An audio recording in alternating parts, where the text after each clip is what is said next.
A proposal is a promise of a future, but for some, that future lasts less than 3 seconds. We will dissect 6 cases where the symbolic start of a new life became a literal biological end. This is not a tragic love story. It is a lesson in gravity. Do not make these mistakes. November 14th, 1993. The Capitolio region, Minas Gerais, Brazil. It is a sweltering afternoon, the kind where the humidity hangs in the air like a physical weight. The location is the Pedreira do Retiro, an abandoned industrial granite quarry that has recently become a hidden gem known only to adventurous locals. The water at the bottom of the artificial canyon is a stunning, unnatural turquoise, a chemical byproduct of dissolved minerals and limestone dust. It looks like paradise, but in reality, it is a geological death trap. 28-year-old Tiago Costa and his fiancée-to-be, 26-year-old Camila Silva, have just parked their rental car. They are here for one reason: the perfect shot. Tiago has the ring in his pocket, a platinum band he spent 3 months saving for. He has planned this moment down to the second. He wants the sun to be at the exact angle where the water glows brightest. To get to the specific vantage point Tiago identified on a topographical map, the couple has to bypass a rusted chain-link fence. They step over a sign that explicitly reads "Perigo, area instável," danger, unstable area. They do not read it. Their brains are flooded with dopamine and adrenaline, blinding them to the obvious industrial decay surrounding them. They walk out onto a protruding shelf of gray granite, about 100 feet above the water. To them, this rock looks like a solid, unmovable part of the mountain. It feels firm under their boots. But this is an illusion. A commercial quarry is not a natural formation. It is a wound in the earth, created by dynamite and violence. The rock face here is riddled with stress fractures, microscopic cracks left over from decades of heavy blasting. Over the last week, heavy tropical rains have soaked into the plateau. The water has seeped deep into these invisible cracks.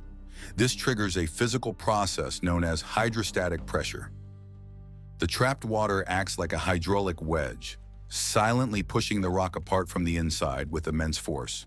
The granite shelf they are standing on, weighing approximately 400 tons, is no longer part of the cliff. It is held in place only by friction and a few inches of degrading stone.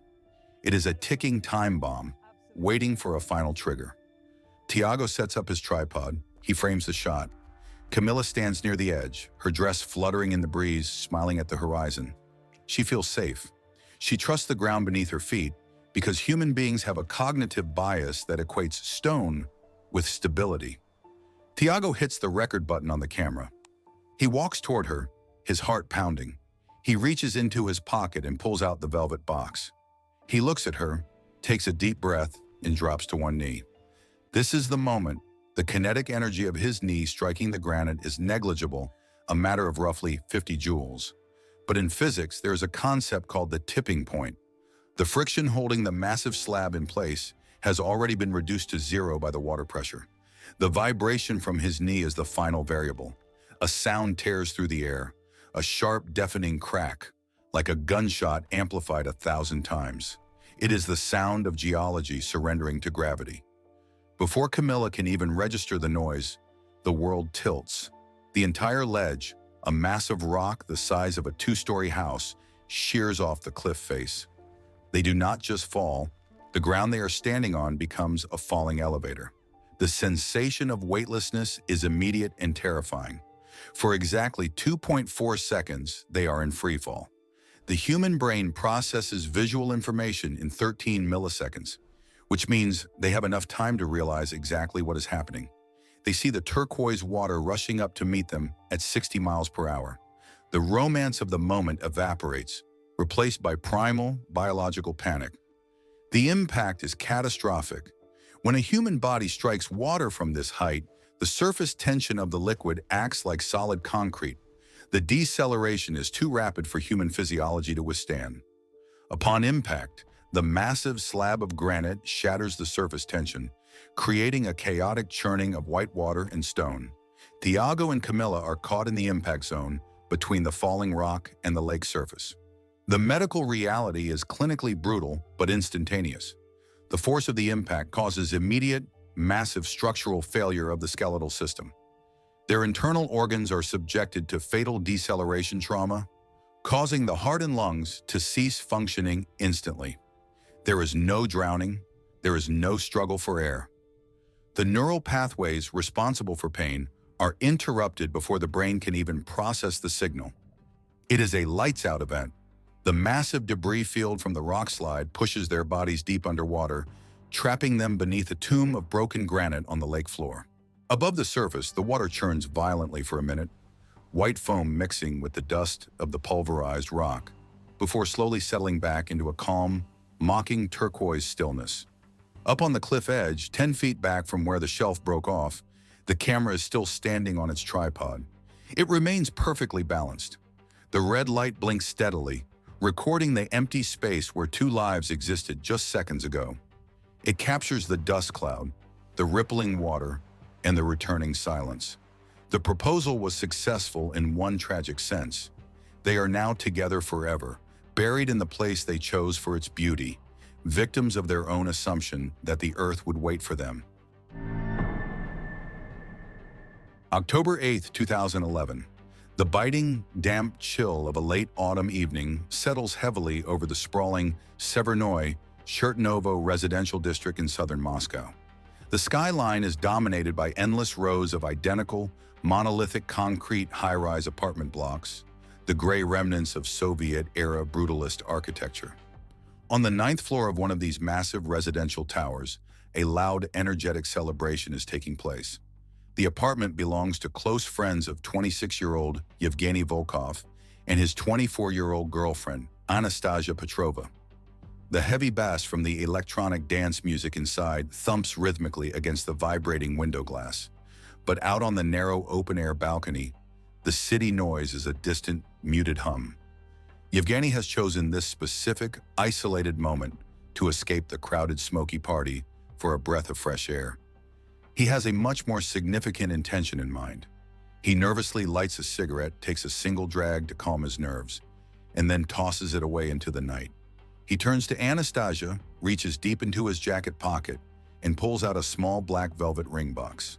The harsh orange glow of the sodium streetlights far below reflects off the simple gold band. Anastasia is completely stunned. She covers her mouth with her hands, her eyes filling with tears of shock, and immediately nods, shouting a joyful yes into the cold wind. Yevgeny is instantly flooded with an overwhelming, intoxicating cocktail of natural dopamine, adrenaline, and the alcohol he has consumed throughout the festive evening. He is a large, athletic man who prides himself on his physical strength. In a sudden burst of exuberant, reckless euphoria, he decides to physically demonstrate the sheer magnitude of his joy. He grabs Anastasia by the waist and easily lifts her off her feet. She laughs loudly, trusting him implicitly. He begins to playfully spin her around in the tight, confined space of the concrete balcony. This is a fatal error in spatial awareness and basic physics. The balcony is a standard, narrow design, measuring only 3 feet deep. Yevgeny, caught up in the cinematic feeling of the moment, decides to tease her by leaning her slightly over the rusted metal railing, jokingly pretending to dance with her over the abyss. He is confident in his grip. He believes he has total control over her weight. He is tragically ignoring the immutable laws of physics regarding the center of gravity. The metal railing is exactly 43 inches high. In this specific scenario, it acts as a perfect mechanical fulcrum. When Yevgeny leans his upper body forward to hold Anastasia out, he unknowingly shifts their combined center of mass past the point of no return. Anastasia weighs 120 pounds. Extended away from his body, her weight creates a massive amount of rotational torque. This force pulls Yevgeny's upper body violently forward. He realizes his mistake instantly. His brain screams at him to pull back. He attempts to jerk his heavy torso backward to regain his balance, but physics is faster than human reaction time. The soles of his dress shoes are made of smooth, polished leather. The balcony floor is covered in standard, cheap ceramic tiles, which have become coated in a microscopic, invisible layer of evening condensation from the temperature drop. Friction is the only force that could save them, and it is completely absent. As he tries to violently leverage his weight back, his feet find zero traction. They slip backward across the slick, wet tiles. With his base of support gone, his upper body acts as a heavy counterweight that has already crossed the tipping point. He does not let go of her. It is a primal, panic-induced grip. Instead of dropping her to save himself, his forward momentum carries both of them over the rusted steel railing. They rotate silently into the void. The fall from the ninth floor is exactly 27 meters. It takes approximately 2.3 seconds for them to traverse the vertical distance. It is a horrifyingly silent drop through the cold night air. They plummet past 8 floors of lit windows, visible only as a blur to anyone looking out. They strike the hard, unyielding asphalt of the parking lot below at a terminal velocity of roughly 55 miles per hour. The human body is entirely incapable of absorbing the massive kinetic energy generated by a fall of this magnitude onto a solid surface. The sudden, violent deceleration occurs in less than a tenth of a second. Yevgeny and Anastasia suffer catastrophic multi-system trauma upon immediate impact. The force of the collision causes massive structural failure of their entire skeletal systems and immediate catastrophic compromise of their vital internal organs. The sheer energy of the impact is instantly fatal. There is no possibility of medical intervention. Complete loss of consciousness and the cessation of all biological functions occur simultaneously with the impact. There is no pain, only an instantaneous end to their future. 9 floors above, the heavy metal door to the balcony remains slightly open. The electronic music from the party continues to thump rhythmically into the night. The guests inside are still laughing, pouring drinks, and dancing, completely unaware that the 2 people they are celebrating have just ceased to exist. The engagement lasted exactly 90 seconds. On the cold, wet asphalt below, they lie together in the absolute silence of the Moscow night, victims of a momentary lapse in judgment and the unforgiving certainty of gravity.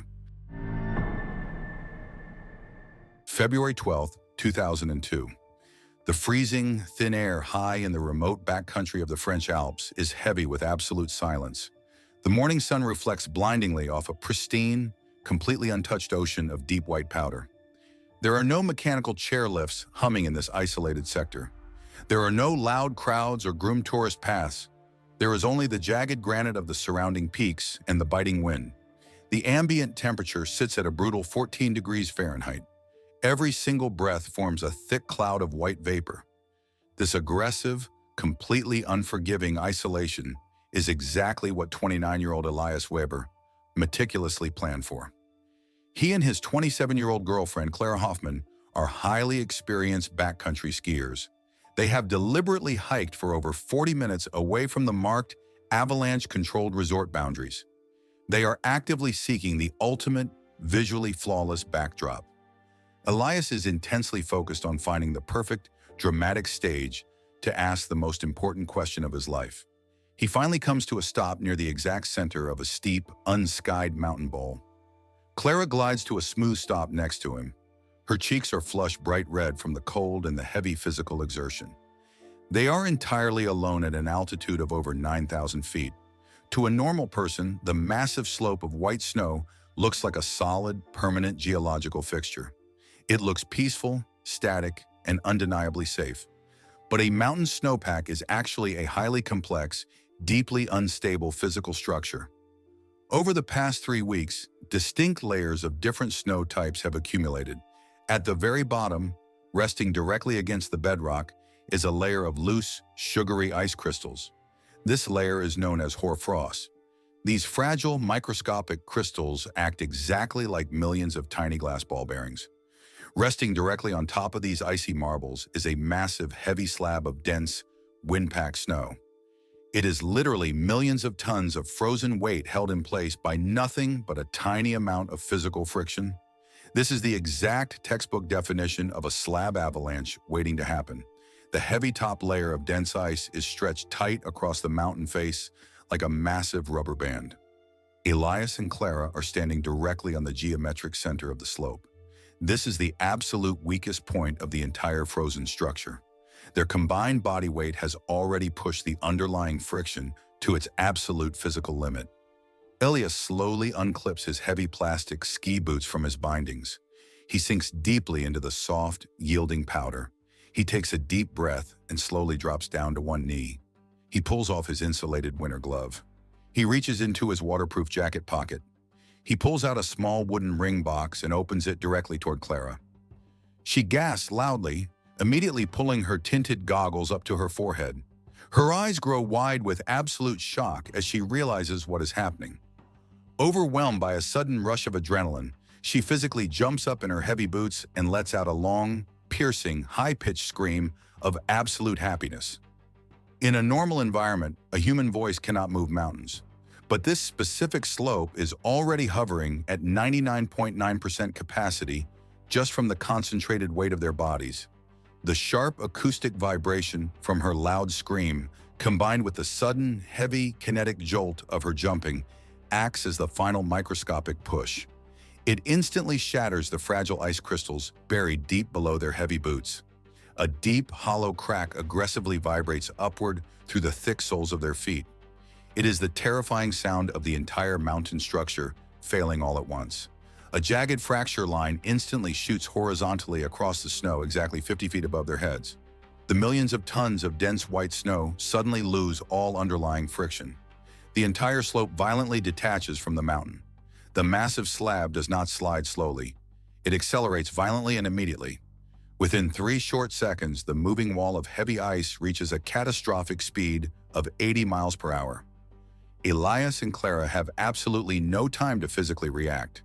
The immense, overwhelming wave of white hits them with the unstoppable kinetic force of a speeding freight train. The human body is completely incapable of withstanding this extreme level of heavy, blunt force trauma. They are violently swept off their feet and pulled deep into the churning, suffocating center of the avalanche. The violent tumbling motion causes immediate, severe structural damage to their skeletal systems. The heavy snow forcefully packs into their airways. When the massive slide finally comes to a halt at the bottom of the valley, the extreme friction causes the snow to instantly melt and refreeze. It sets completely solid, exactly like fast-drying concrete. They are instantly buried under 9 feet of rock-hard ice. They cannot move a single muscle. The lack of oxygen is absolute and immediate. Severe asphyxiation and extreme hypothermia cause a rapid loss of consciousness. Fatal cardiac arrest follows within a matter of minutes. The biological shutdown is entirely unavoidable. Above them, the mountain slowly returns to its terrifying, cold, dead silence. The beautiful, smooth bowl of powder is now a chaotic, brutal debris field of massive ice blocks. Sticking quietly out of the frozen surface is a single ski pole. It is a lonely marker in a massive white graveyard. Deep below the unyielding ice, the small wooden box remains tightly closed. It marks the exact moment their greatest joy became their final breath. May 18, 2001. The heavy heat of the Philippine jungle in Benguet province presses down like a warm, wet blanket. The air smells intensely of damp earth and sweet tropical flowers.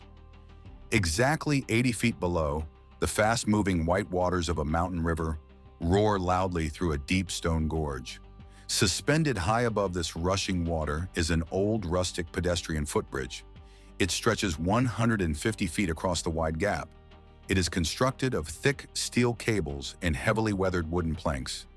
The bridge sways gently in the light afternoon breeze.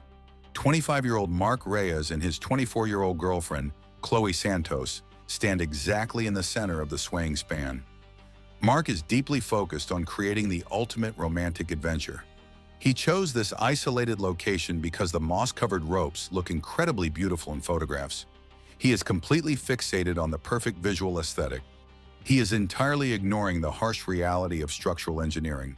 A suspension bridge operates on a delicate balance of physical forces. Thick main cables drape across the gap to support the overall weight. Smaller vertical wire ropes hang down from them to hold up the flat wooden deck. The structure is specifically designed to hold what engineers call a static load. This means it safely supports a steady, unmoving weight that is spread evenly across its length. As long as people walk smoothly, the tension is perfectly distributed. However, the relentless tropical environment has severely compromised this specific bridge. Years of constant high humidity have deeply oxidized the untreated steel. The internal metal wires are heavily rusted and severely weakened. The wooden planks are thoroughly waterlogged and quietly hollowed out by jungle insects. The bridge looks charmingly rustic to a tourist. To a trained safety inspector, it is a catastrophic failure waiting for a trigger. When Mark and Chloe carefully walk out to the middle, their smooth steps do not overstress the rotting metal. The bridge holds their steady weight perfectly.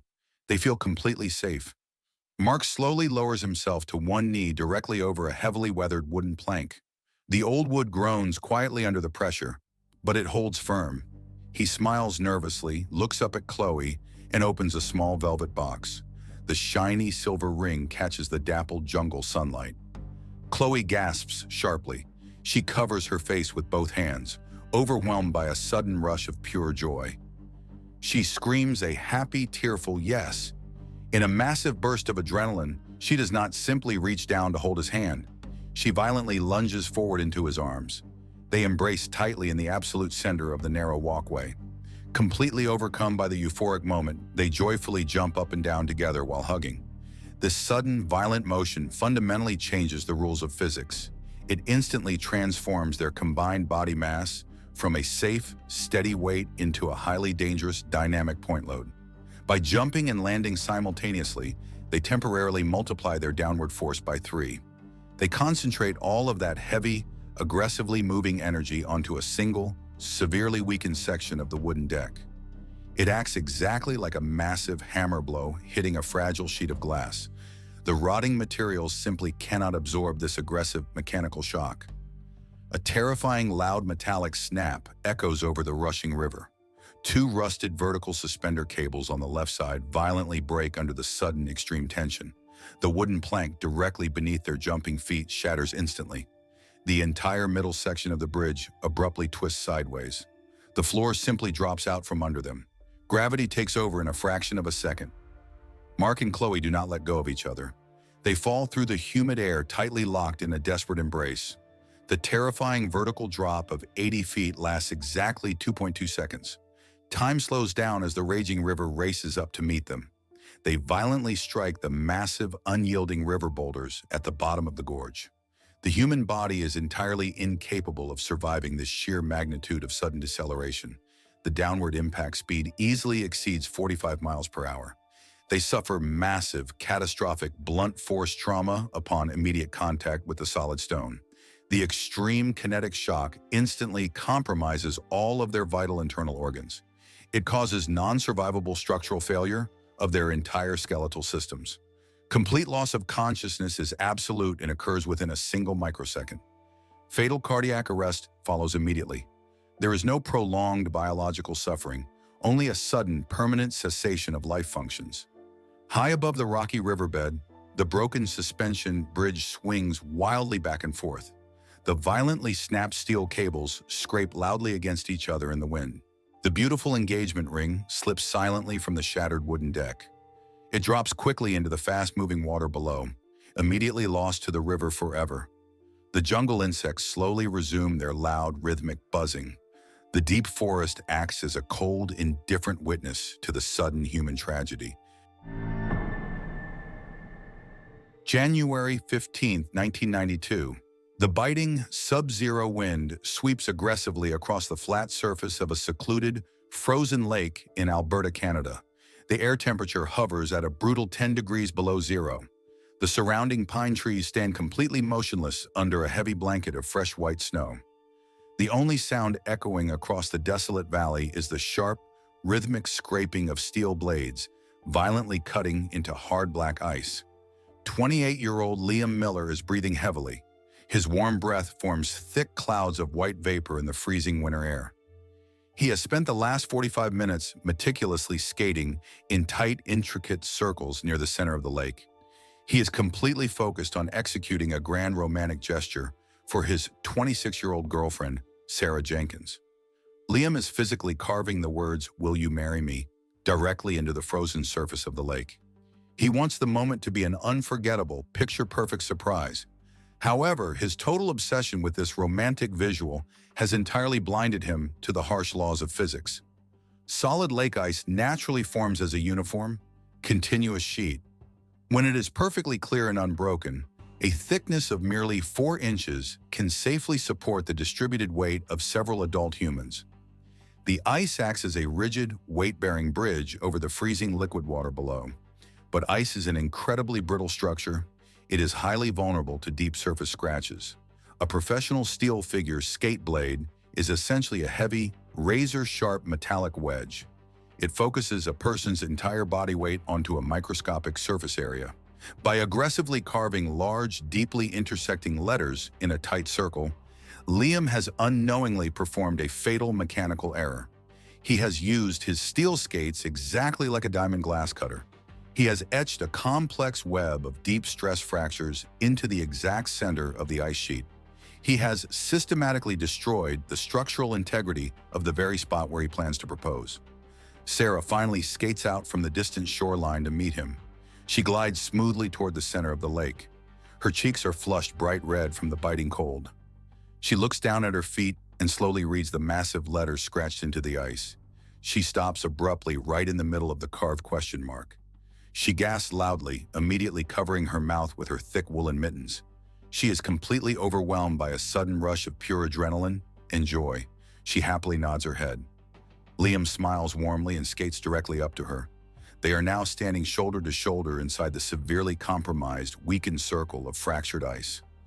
Liam takes a deep breath and dramatically drops down onto his right knee to present the velvet box. This seemingly innocent romantic motion is the final catastrophic trigger. Dropping to one knee instantly shifts his entire body weight onto a single, sharp point of impact.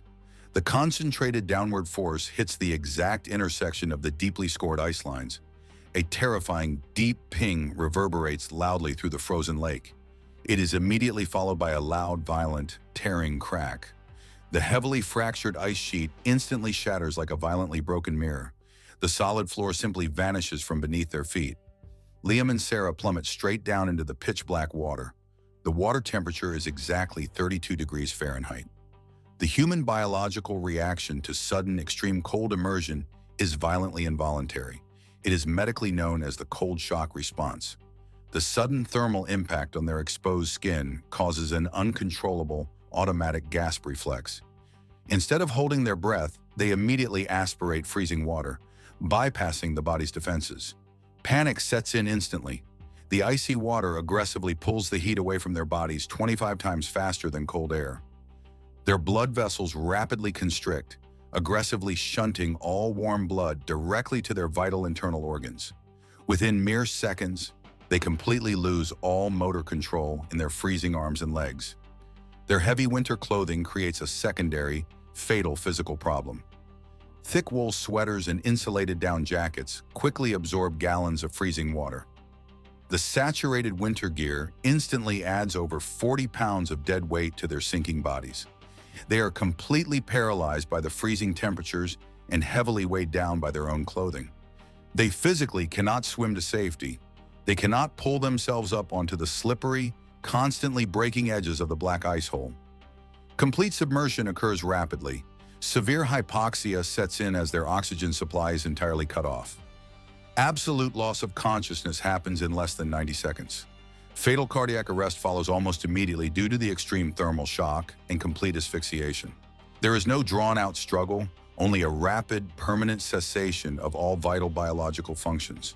The dark water slowly stops violently churning. A few small, broken chunks of clear ice silently bob to the surface. 2 heavy woolen winter hats float quietly in the dark, freezing water.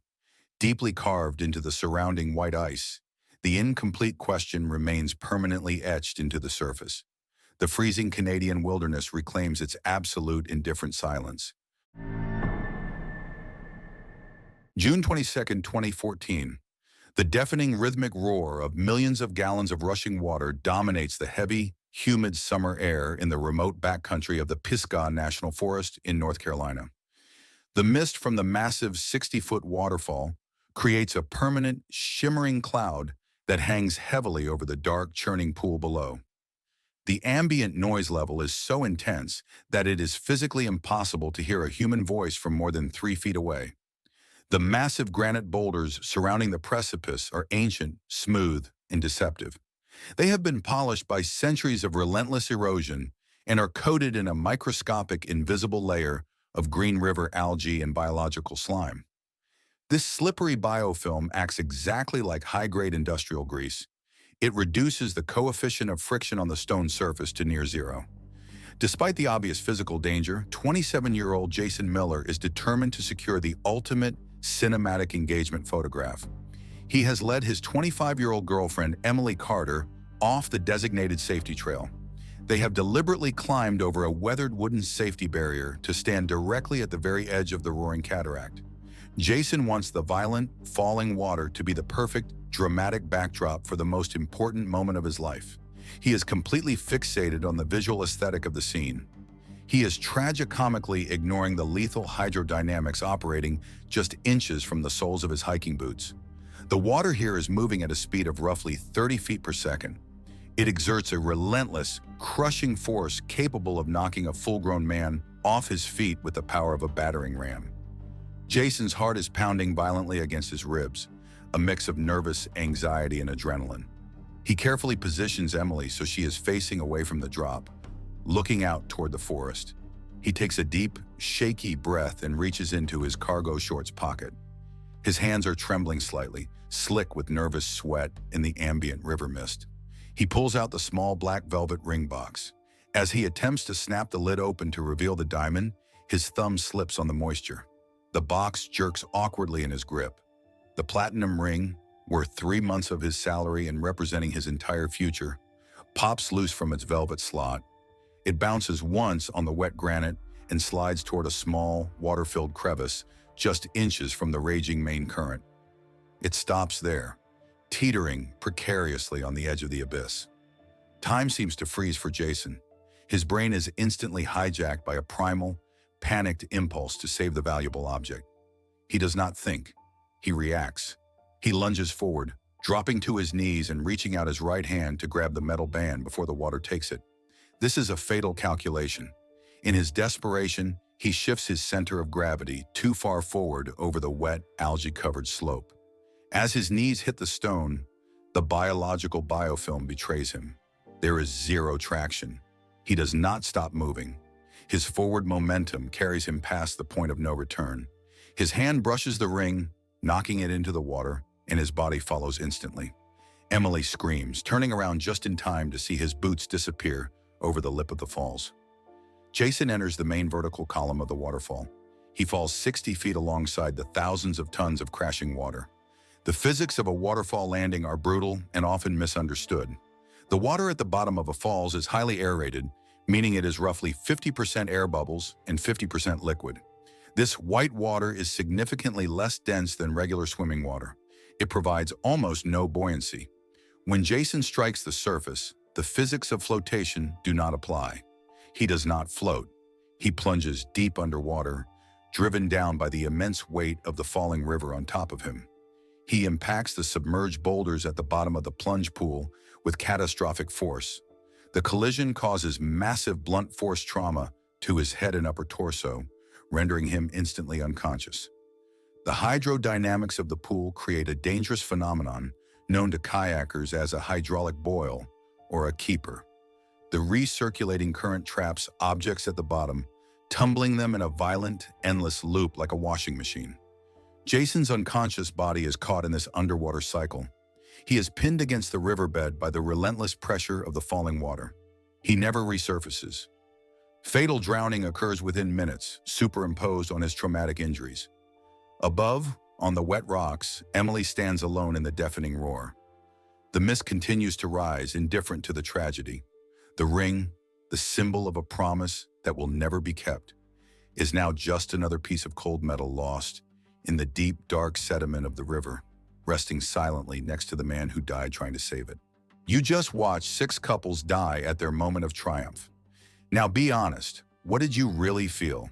Pity, a sense of satisfaction at their foolishness, or the cold relief that it wasn't you?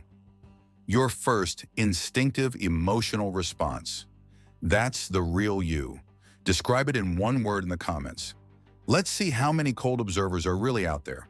Subscribe if you're not afraid of the truth.